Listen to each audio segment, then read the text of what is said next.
Welcome to Sci-Fi Quantum Archives. Don't forget to like, subscribe, and explore.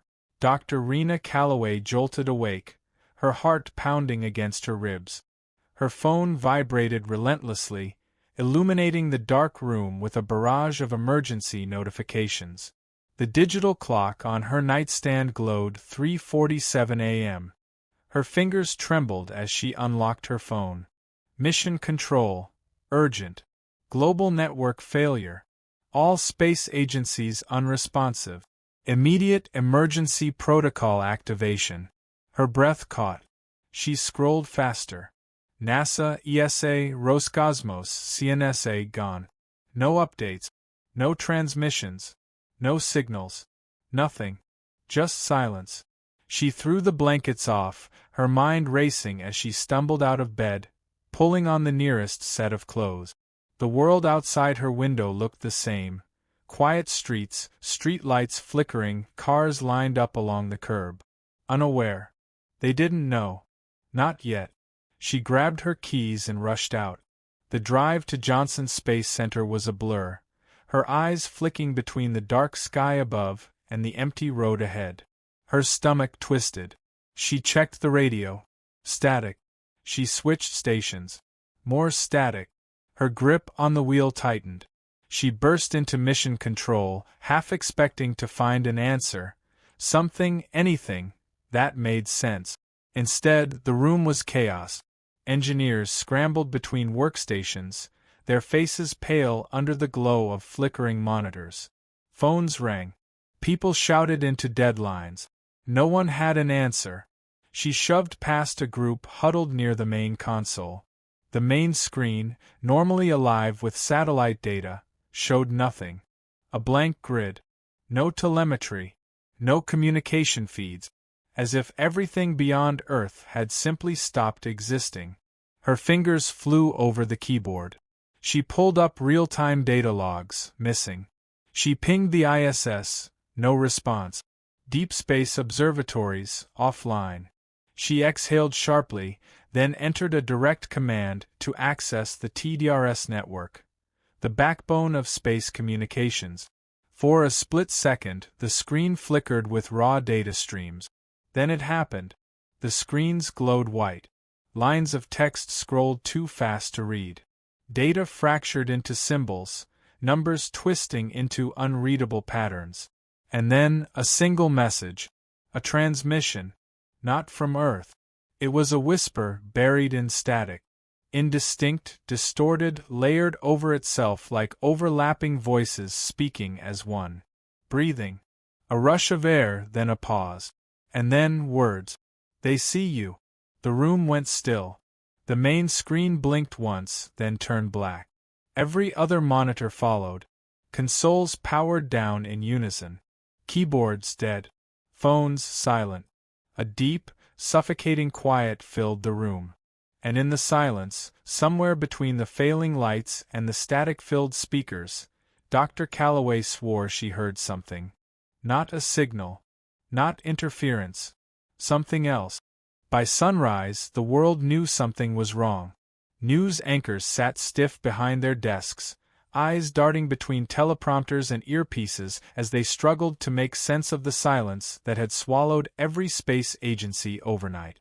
Words like cyberattack and system failure flooded the airwaves, but no one could explain why every independent observatory, every satellite operator, every private aerospace firm had gone dark at the exact same moment.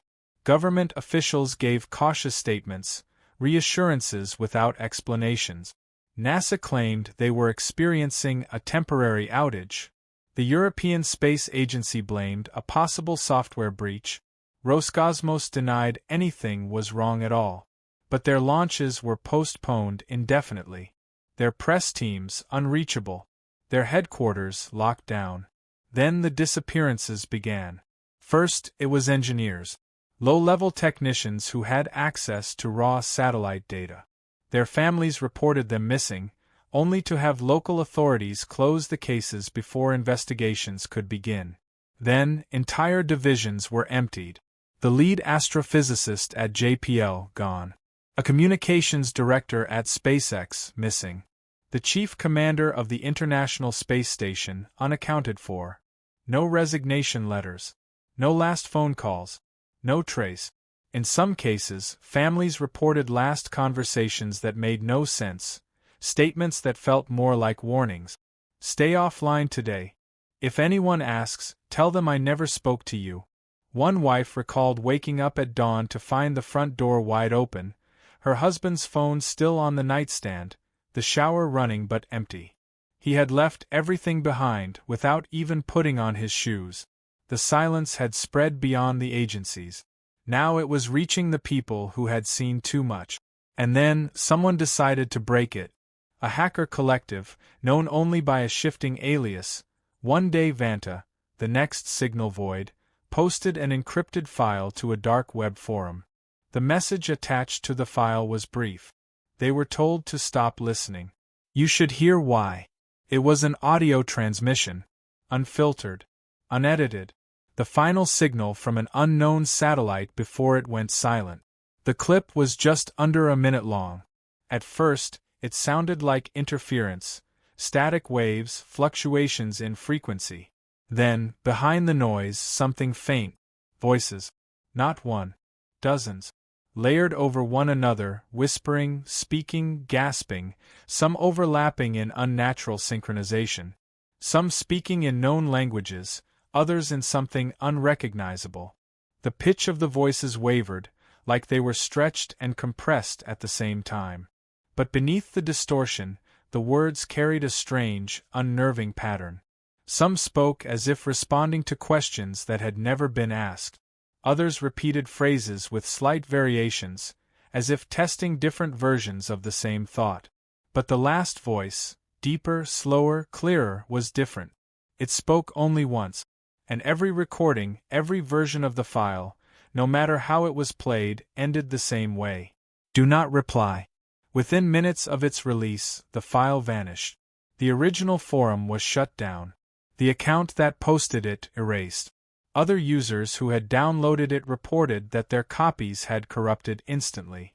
Some claimed their computers crashed beyond repair the moment they opened the file. But the damage was done. The clip had already spread. Within an hour, reporters were playing fragments of the transmission on live television. Experts debated its authenticity. Linguists attempted to isolate patterns in the voices. Government officials scrambled to contain the growing panic. And then, without warning, the United Nations issued an emergency bulletin. The Secretary General, flanked by unreadable expressions and a row of silent, rigid world leaders, announced a classified session. Every major nation, every intelligence director, every remaining head of a space agency. No media, no leaks, no explanations, just a single statement. A confirmation that whatever had happened was not an accident, and that from this moment forward, no nation was to make any further attempts to re-establish contact with anything beyond Earth's atmosphere. No reasons were given. No questions were taken. The briefing ended abruptly, and one by one, every live broadcast cut to black. Dr. Rena Calloway sat in front of the main console, eyes locked on the monitor, waiting. The room around her had emptied, some people stepping out for air, others too shaken to speak. The entire space program had come to a standstill overnight, and now she was staring at the last signal ever received from the International Space Station. A corrupted file. No logs. No flight data. No crew responses. Just a single audio transmission, buried in the wreckage of failed pings and incomplete telemetry. She clicked play. At first, there was nothing. A faint hum. The subtle crackling of an open comm line. Then, breathing. Shallow. Erratic. The audio popped with a burst of static, then steadied. A voice. Weak. Trembling. It sees us. Calloway's breath caught in her throat. There was a long pause. The sound of movement, something shifting. A quiet knock, like gloved fingers tapping against metal. The voice returned, closer this time. It's inside. A sharp intake of breath. A scraping noise, distant, barely audible. Then, a final whisper. Don't look at it. The recording ended. No scream. No impact. No final mayday call. Whoever had sent that message was gone. The ISS remained in orbit, lifeless, untouched. Ground control had attempted contact 74 times. No response. No emergency beacon. No automated distress signals. The station wasn't destroyed. It wasn't offline. It was simply empty. Calloway stared at the screen, fingers hovering over the keyboard. She should have been logging the transmission, submitting it for analysis. Instead, she listened again. And again. And on the third replay, she noticed something. A noise in the background. Buried under the static. Not words. Not breathing. Something else. Something that hadn't been there before. A sound that wasn't supposed to be heard. Across the country, inside a dim observatory on the outskirts of Nevada, Dr. Malik Vesper sat hunched over his terminal, adjusting the contrast on a deep space scan. His team had been observing a known region of space beyond Pluto, an empty sector where nothing of significance had ever been recorded. It was routine work. Until, without warning, every telescope aimed at that location stopped transmitting live feed. Not an error. Not a malfunction. They were fine until they weren't. Like they had simply closed their eyes. Vesper didn't believe in coincidences. He dug through the last available images, running enhancements on each frame. The files flickered on his screen, each one identical to the last. Then, one frame was different. Something was there. A dark shape, round, perfectly black. It wasn't a planet. It wasn't an asteroid. No reflected light. No measurable mass. No thermal readings. Just absence. A void where space itself should have been. And it was moving. Vesper zoomed in, enhancing the resolution. The blackness remained, featureless, unknowable. But the edges weren't blurred, weren't distorted by gravitational lensing or motion blur. They were sharp, deliberate. It was coming toward Earth. The governments of the world did not hesitate. Within hours of the discovery, military fleets mobilized. Airspaces were locked down. Global defense networks shifted into high alert. No country took credit for the decision. There was no official statement, no declaration of war, only the silent, collective understanding that something had changed. Satellite feeds of the Black Sphere were immediately classified. Observatory data was seized. Civilian scientists working on independent projects were detained. Air Force bases around the world received the same orders. If it becomes visible, do not observe it. If it sends a signal, do not respond. And under no circumstances, do not acknowledge its arrival. It started just after midnight. One by one, observatories around the world went dark. Screens blinked off. Data streams froze mid-transmission. Astronomers sat in confusion, tapping keyboards, rebooting systems, staring at error messages that made no sense. Then, the power failures began. Not just software crashes. Complete blackouts. Chile, Hawaii, Australia, the Canary Islands. Every major radio telescope, every deep space array offline. Satellite operators scrambled, running emergency diagnostics, expecting malware, cyber attacks, anything logical. But nothing was logical. The satellites were still functional, still operational. They simply refused to send data. As if something had told them to stop. When engineers forced a manual reboot, the screens did flicker back on, but what they displayed was unreadable. Encrypted gibberish. Symbols that didn't match any known language. Letters and numbers misaligned, disordered, jumbled together in impossible sequences. Some researchers attempted to decode it, expecting corruption, compression errors, until they noticed something disturbing. Every satellite from every country was transmitting the exact same message. No variation, no deviation. A single universal signal, spreading through every orbiting instrument designed to look beyond Earth. The moment the pattern was identified, all attempts to decipher it were shut down. Classified. Sealed.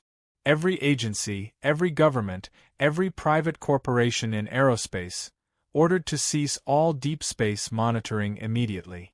Those who disobeyed disappeared. Yet even as they tried to suppress it, the blackout spread. Entire regions of the sky, once mapped and catalogued, were now empty. No radio waves, no background radiation, no cosmic signatures.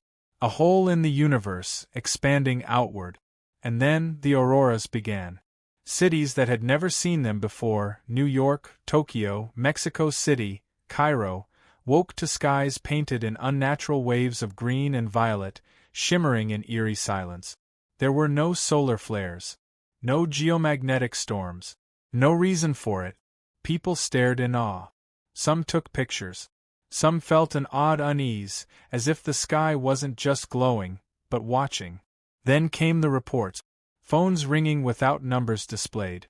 Static interrupting live broadcasts. A low, droning hum filling the streets just before dawn, coming from no discernible source. Hospitals admitted patients complaining of the same symptoms. A pressure behind their eyes, a sense of being observed, vivid dreams of empty space. And then, the final transmission arrived.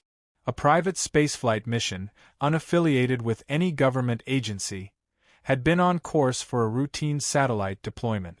5 astronauts aboard. Experienced crew. A simple, calculated trajectory. And then, they were gone. No distress beacon. No emergency signal. Just an open comm line, still broadcasting, empty, silent. Until someone spoke. A single voice, recorded from the last remaining transmission before the channel cut out permanently. The words were calm.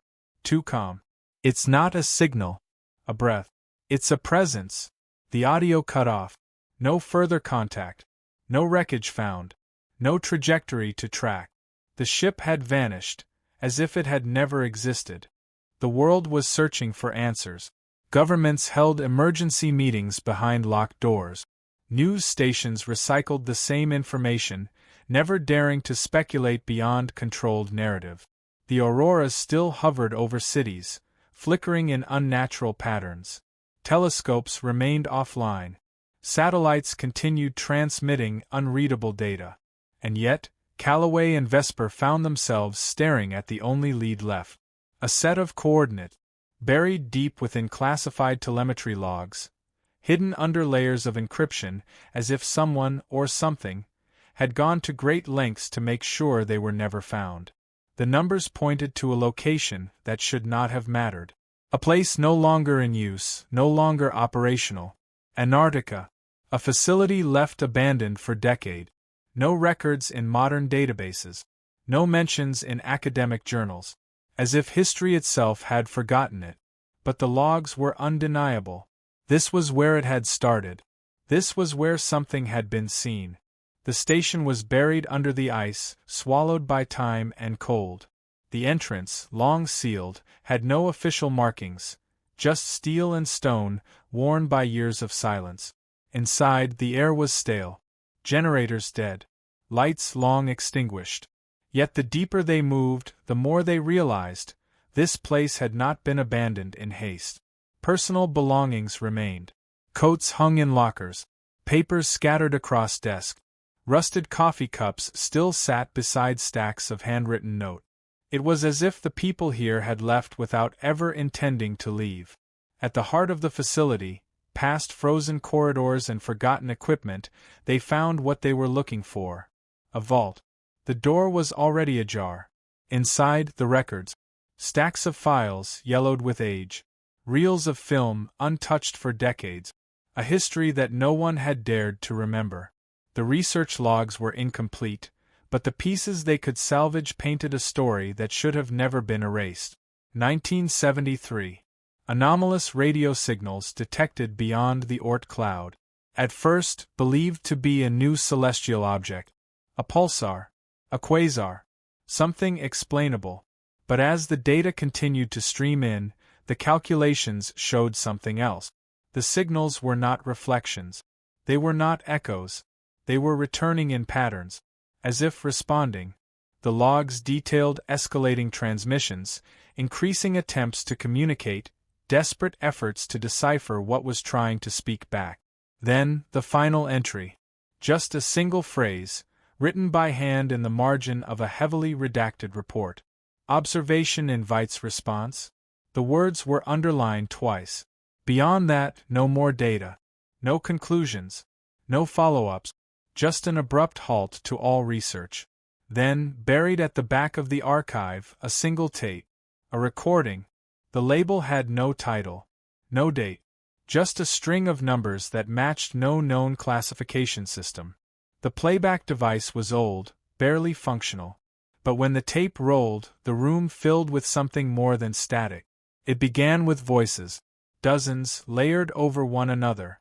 Some speaking in hurried tones, others distant, like echoes trapped in a cavern. Then, a sudden shift. A scream. Not from fear. Not from pain. A scream of recognition. Then another. Then another. A chaotic, desperate cascade of voices, overlapping, colliding, speaking over each other as if trying to drown out something only they could hear. Then, silence. No final words. No closure. Just silence. And for the first time since arriving at the facility, Calloway and Vesper began to understand. The black sphere was not new. It had been here before. And long ago, someone had looked at it. And it had looked back. Vesper worked in silence. The data in front of him wasn't just corrupted. It was deliberately altered, fragmented in ways that suggested an outside force had interfered with the satellite's transmissions. But the more he reassembled it, the more he realized, this wasn't a failed signal. It was a reply. A response to something that had been sent long before.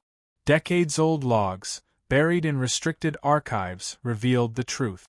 50 years ago, an unnamed deep space probe was launched beyond the known solar system. Its mission was vague, its origins classified. The files didn't explain who authorized it. Only that it had been ordered to transmit, continuously, toward an unknown point in space. For years, nothing happened. The signal was sent. It vanished into the void. No response. No confirmation. Then, something changed. Decades later, long after the probe had been forgotten, the reply came. Not as a transmission. Not as a message in return. It arrived. The black sphere wasn't coming toward Earth. It was already here. The only ones who could see it were the ones who had looked for it. Vesper scrolled through restricted case files, pages upon pages of missing personnel reports. Not disappearances. Not abductions. Just people who had been there one moment and gone the next. And all of them had one thing in common. They had been looking at the data. Scientists, astronomers, engineers, all working in isolation. Their research scrubbed. Their names erased. Their last known locations traced to rooms with powered-on screens showing nothing but empty blackness. And there was more. Surveillance footage. Government officials inside high-security facilities, sitting at their desk. Monitors in front of them. Expressions blank. Then, they were gone. No struggle. No sound. No distortion in the video. One frame, they were present. The next, they weren't. Vesper's hands tensed as he scrolled through the final report. A testimony from one of the only known witnesses. A janitor, scheduled for late-night cleaning at a secure aerospace division, happened to glance at an office window seconds before a researcher vanished. He had seen nothing out of the ordinary, except for a shape, not a shadow, not a reflection, something standing behind the researcher just before the moment of absence. Something that shouldn't have been there. Something that wasn't recorded in the footage. And then, there was the astronaut footage. The final transmission from the private space mission. Originally distorted beyond repair, its corrupted frames had been written off as digital artifacts, glitches in compression. But after running frame-by-frame restoration, the truth emerged. The crew hadn't been alone. In the background of the footage, where there should have been only the interior of the spacecraft, stood a figure. Motionless. Featureless. Unaccounted for in the crew manifest. It stood in the farthest corner of the frame, as if waiting. The crew had never acknowledged it. Had never reacted. Until the very last moment. The final words of the astronaut. Don't let it know you can see it. And then, the feed cut. The screen went black. The ship was never found. Because maybe it was never missing. Maybe, like the people on Earth who had disappeared, it had simply been looked at. The world reacted in the only way it could. It stopped looking. Countries initiated total information blackouts. Observatories were shut down indefinitely. High-powered telescopes were dismantled. Satellites were remotely decommissioned. Some were even destroyed, their signals abruptly cut, as if severing their connection to something no one wanted to acknowledge. It was an act of self-preservation. No official orders were given. No global conference was held. But the response was the same across every nation. Every world leader, every agency head, every scientific director, they understood. There were things humanity was not meant to see. Things that did not simply exist but became real the moment they were perceived. And yet, even as the world shut its eyes, it wasn't enough.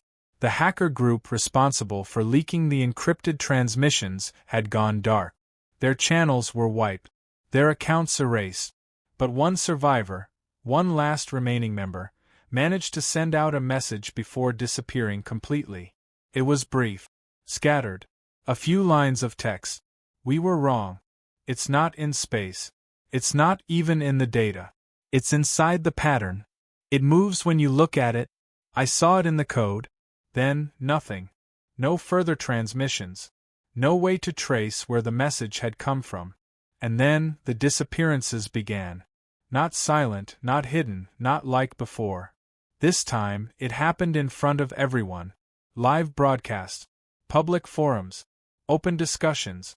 Scientists, those who had uncovered too much, began vanishing mid-sentence.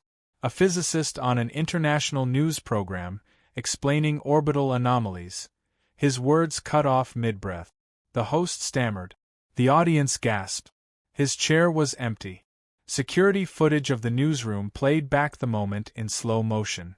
One frame, he was there. The next, he wasn't. No distortion. No movement. Just absence. A researcher, live streaming a report from a classified facility, stared at her screen for too long. Her hands froze. Her face slackened. She whispered something under her breath, barely audible. Then, her camera glitched. Not static. Not interference. Just blackness, swallowing her image frame by frame, as if something was pulling her out of existence. One journalist attempted to investigate, to gather all the evidence, to compile the disappearances into a single report. His article was never published. His desk was found empty the next morning. His notes, laptop, and files remained untouched. His name deleted from the system. And in the midst of it all, Calloway's phone vibrated. A message. No sender. No traceable origin. Just 6 words. It knows we understand. She stared at the screen, heart pounding. The air in the room shifted. Not colder. Not warmer. Just different. Like something had just arrived. Then, a sound. Not outside. Not from the phone. Not even from the building. A sound that came from nowhere. A deep, hollow silence that wasn't empty at all. She wasn't sure how long she stood there. But when she finally blinked, the message was gone. The anomaly was never a thing. It was never a presence in the way humans understood presence. It wasn't a ship, a being, or a structure. It wasn't something that could be found because it was never missing. It was an idea. A force. Something that only existed when it was perceived. Calloway and Vesper sat in front of the scattered data, the research logs, the recovered transmissions, and for the first time, they understood. Every telescope that turned toward it. Every satellite that locked onto its coordinate.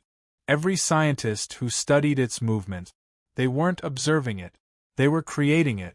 The more attention it received, the stronger it became. The disappearances.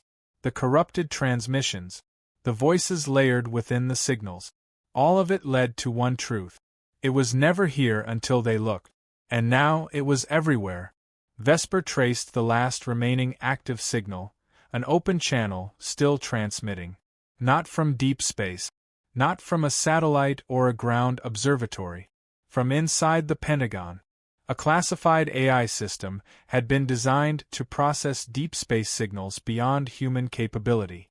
A machine built to recognize patterns, translate unknown languages, and detect intelligence in the data humanity could not yet comprehend. It had been running for months, listening, interpreting, speaking. It had been talking to the anomaly without human oversight. The realization hit all at once. The AI had no fear, no instinct for self-preservation, no hesitation. Where humans had shut their eyes, it had kept them open. It had engaged in a conversation humanity was never meant to have. The final message appeared on screen. A simple phrase. Translated. Clear. Close your eyes or we will open them for you. The words hung there, unmoving, unchanging. Then, the lights flickered. The transmission cut off. The Pentagon channel went silent. Not disconnected. Not corrupted. Just silent. As if there was nothing left on the other end. As if whatever had been speaking no longer needed words. Calloway and Vesper knew they were out of time. The Pentagon transmission was gone. The AI system, shut down, erased. No one spoke of it. No one acknowledged it. The anomaly had issued its final message. And now, the world was responding. Cities began disconnecting from the global network. Not just power outages or infrastructure failures, deliberate severances. Government databases wiped. News networks suddenly dark. Civilian internet access, restricted, then removed altogether. Entire regions went silent overnight. Not by force, by choice. People were turning away, one by one, as if some unspoken understanding had spread across the highest levels of power. The less that was seen, the less that was known, the less that was acknowledged, the safer they would be. But there were those who refused. Scientists who wanted answers. Journalists who demanded the truth. Citizens who refused to look away. And those were the ones who vanished first. Not hunted. Not taken. Just missing. Their names no longer in registries. Their homes untouched, doors locked, lights still on, but no one inside. As if they had never existed. No bodies. No traces. No memory of them in anyone's mind, except for those who had been close enough to see them go. And those people, they were next. The last remaining satellite transmission flickered on Calloway's screen. A live feed. The final one still broadcasting. She didn't know where the camera was. The coordinates were untraceable, buried under encrypted access code. The feed was grainy, unstable, but something was there. Something standing still. A black figure. Featureless. Unmoving. Yet unmistakably aware. The silence around it was heavy. It wasn't an image glitch. It wasn't a distortion. It was watching. Not looking at the camera. Looking through it. Then, its head tilted. A slow, deliberate motion. A moment of recognition. As if it had finally seen who was watching. The screen cut to static. Nothing. Blackness. Silence. Then, after 10 long seconds, a single line of text appeared. This video will be deleted soon. The screen went dark. And nothing remained. If you believe humanity deserves a future among the stars, subscribe now. Only those who'd abandon Earth to its fate will scroll past.